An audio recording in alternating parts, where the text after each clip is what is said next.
Assalamualaikum warahmatullahi wabarakatuh.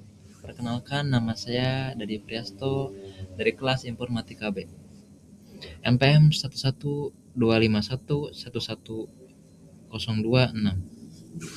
Nah, di sini saya akan menjelaskan tentang software di masa depan. Membahas bagaimana kecerdasan buatan mengubah software menjadi lebih cerdas, adaptif, dan menjadi fondasi teknologi di masa depan.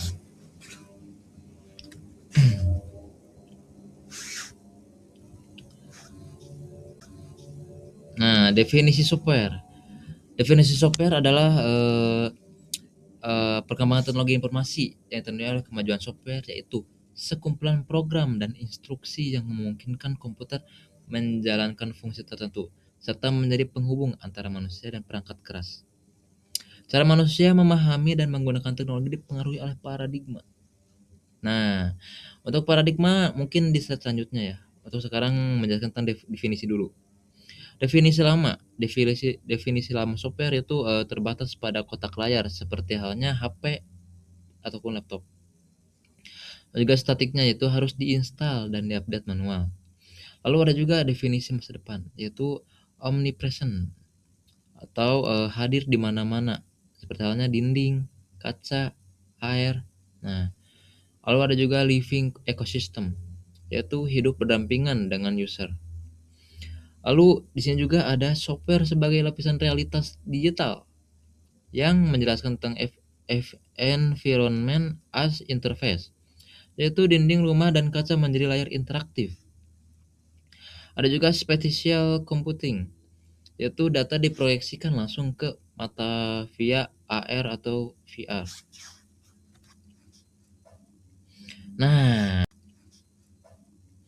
Nah, ini paradigma nih. Saya akan menjelaskan tentang paradigma.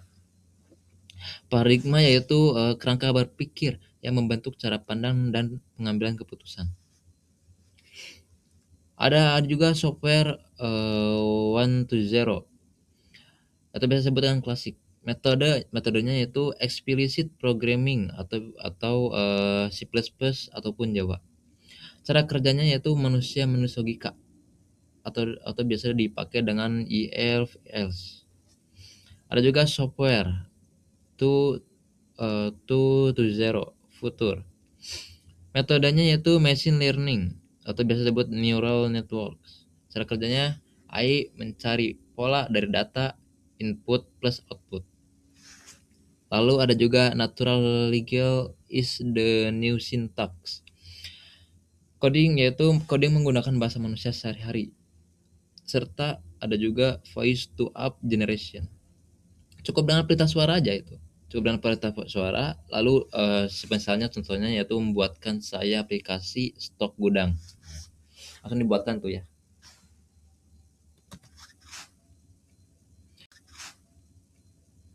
Nah, aku akan menjelaskan tentang artificial intelligence.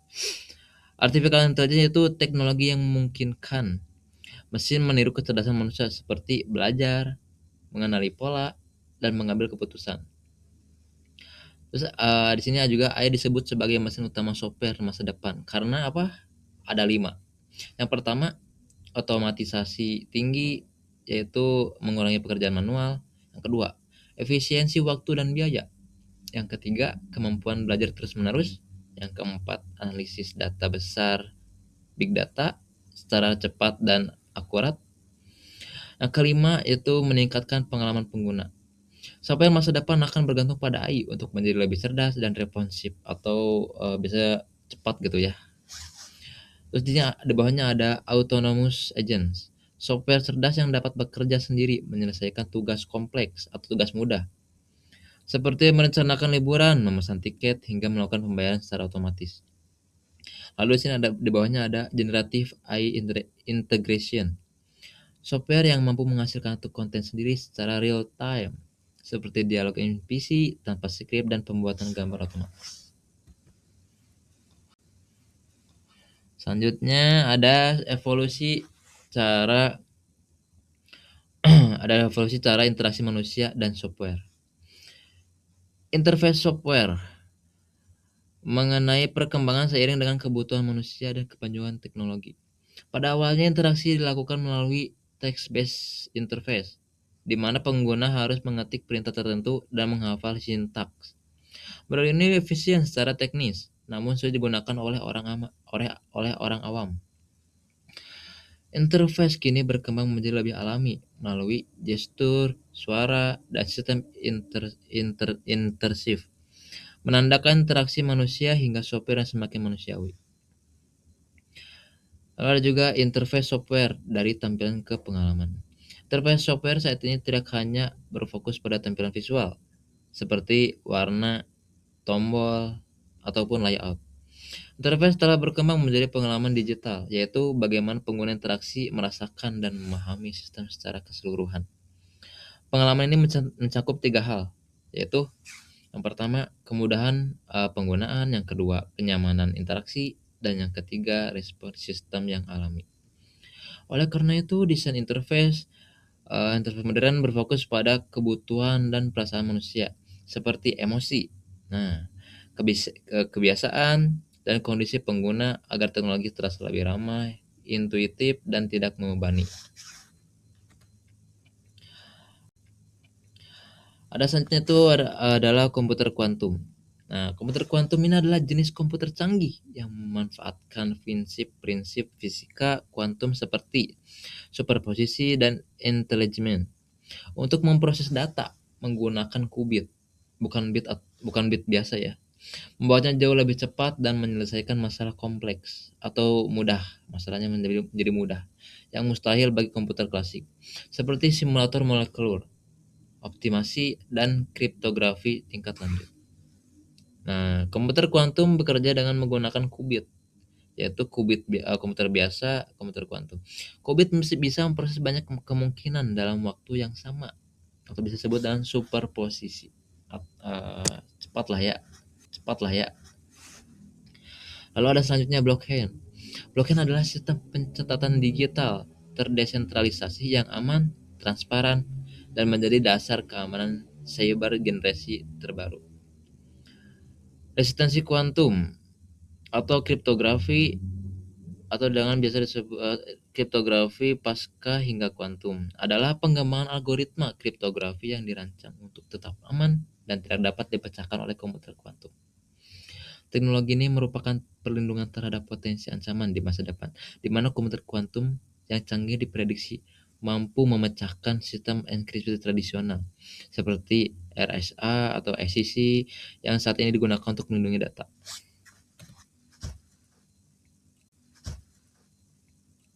Selanjutnya ada algoritma bias dan etika.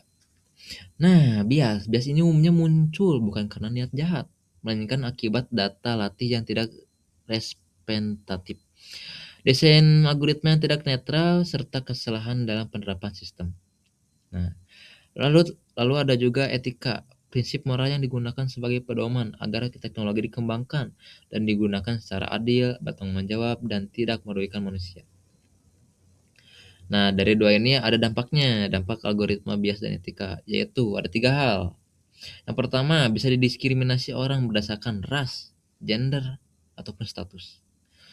Yang kedua, yaitu keputusan menjadi tidak adil karena data yang salah. Yang ketiga, orang bisa kehilangan kesempatan bekerja, sekolah, ataupun layanan. Nah, ada selanjutnya itu ada job displacement. Nah, yaitu menjelaskan tentang AI coding assistant. AI membantu menulis kode otomatis sehingga peran programmer bergeser dari order menjadi pengawas dan pengambil keputusan. Lalu ada juga dampaknya, yaitu dampak dan pergeseran peran programmer ada 2, yaitu AI membantu menulis kode dasar dan debugging, yaitu mengurangi pekerjaan manual. Yang kedua, peran programmer bergeser dari kode, yaitu supervisor. Nah, selanjutnya ada green software. Menjelaskan tentang green coding, yaitu pengembangan software yang fokus pada efisiensi energi untuk mengurangi konsumsi daya dan emisi karbon. Lalu di sini ada mengurangi jejak karbon dan energi server AI. Ada 2, yaitu yang pertama praktik pengembangan software ramah lingkungan untuk mengurangi energi dan karbon. Yang kedua, Server AI membutuhkan energi besar atau biasa disebut dengan green coding, hemat energi. Nah, untuk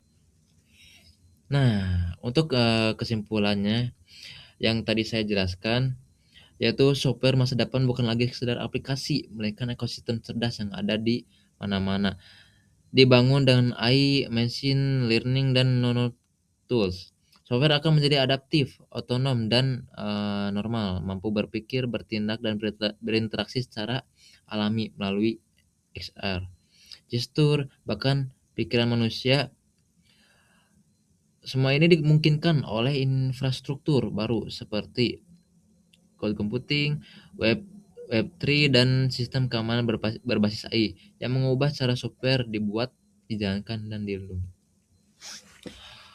Eh, cukup segitu saja yang dapat saya presentasikan. Mohon maaf, yang dapat saya jelaskan. Mohon maaf bila ada kekurangan, salah kata, ataupun perilaku yang tidak mengenakan. Mohon dimaafkan. Cukup sekian dapat saya sampaikan. Wassalamualaikum warahmatullahi wabarakatuh.